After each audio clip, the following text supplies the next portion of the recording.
বাঘের আতঙ্ক ছড়িয়ে পড়ল মইপিট এলাকায়। বাঘের আতঙ্কে আতঙ্কিত হয়ে পড়ল গোটা গ্রাম। ঘটনাস্থলে নগেনাবাদ এলাকার পাইকপাড়া সংলগ্ন জঙ্গল লাগোয়া লোকালয়। বুধবার থেকে সুন্দরবনের জঙ্গল লাগোয়া পাইকপাড়া এলাকা থেকে বাঘের গর্জন শুনতে পায় গ্রামবাসীরা। এরপর বাঘের আতঙ্ক ছড়িয়ে পড়ে গোটা গ্রামে। গ্রামবাসীরা তড়িঘড়ি খবর দেয় বন দপ্তরকে। খবর পেয়ে ঘটনাস্থলে ছুটে আসে বন দপ্তরের কর্মীরা।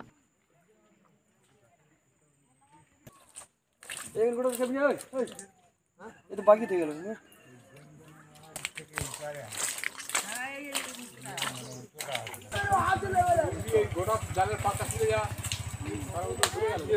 ওরা ওইদিকে মুখ এইদিকে করছি ওইদিকে মধ্যখান থেকে এইদিকে ওই তো মুখ ওখান থেকে আমরা কত চলে এলাম ভেবেছো? আমি কাজ করে নেই তোমার লোকের সঙ্গে বাংলা জিজ্ঞেস করো ঘুরাইছে তারা ঘুরাইছে বললাম দুই তিনটা এই আগে নিয়ে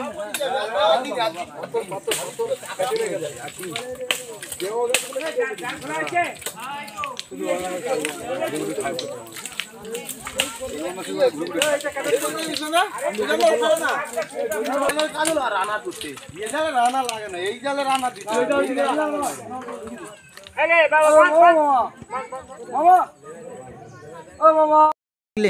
তপতি সামন্ত।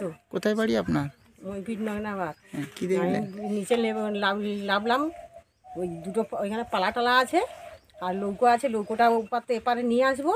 লৌকোর কাছে গিয়েছিলাম, লৌকোর কাছে গিয়ে দেখি না বাবুরাম জাম দিয়ে ওপারে চলে গেছে। আমি তো ভয়ে এপারে চলে এসেছি, এসে সবাইকে ডেকে নিলাম। বাবু মানে কি? বা আর জাম দিয়ে চলে গেছে। আমি আর ছেলেপুলে সকলে ডেকে নিয়ে গিয়ে আর বড় ফোন নিয়ে গিয়ে ক্যামেরা করে নিয়ে আসলাম। নিয়েছে আবার লোকজন জড়ো করে নিয়ে এসে আবার এই সবাই মিলে ওখানে গিয়ে আবার বাবুদের কাছে ফোন করতে আবার ওনারা কেউ কেউ আসলো। কতটা আতঙ্কে আছেন, কি চাচ্ছেন? আতঙ্কে তো এমনি থাকবো, আমরা সব সময় আছি আর থাকবো। তা বলে কি আমরা এই কর্ম তো আমাদের করে খেতে হবে। কি চাচ্ছেন আপনারা এখন? এখন কি চাইবো? তোমরা ধরে নিয়ে যাও, নিয়ে গিয়ে অন্য জায়গায় দাও। তোমরা যদি এইখানে রেখে দিয়ে যাও তা আমরা কি করে বাস করবো? আর এই কোথায় বাড়ি? আমার নাম গৌরাঙ্গ দাস, আমার বাড়ি মইপিট নগেনাবাদ। কিন্তু গত রাত্রিবেলা আমার বাড়ির সামনে আদিবাসী পাড়া ভার্সেস পাইকপাড়ার মিডিল পোর্শনে সুন্দরবনের বাঘ পার হয়ে আসে লোকালয়ের ভিতরে। তো ফরেস্ট ডিপার্টমেন্ট যথাসময় এসেছেন, ওরা ইনকোয়ারি করে দেখলেন যে বাঘ আছে।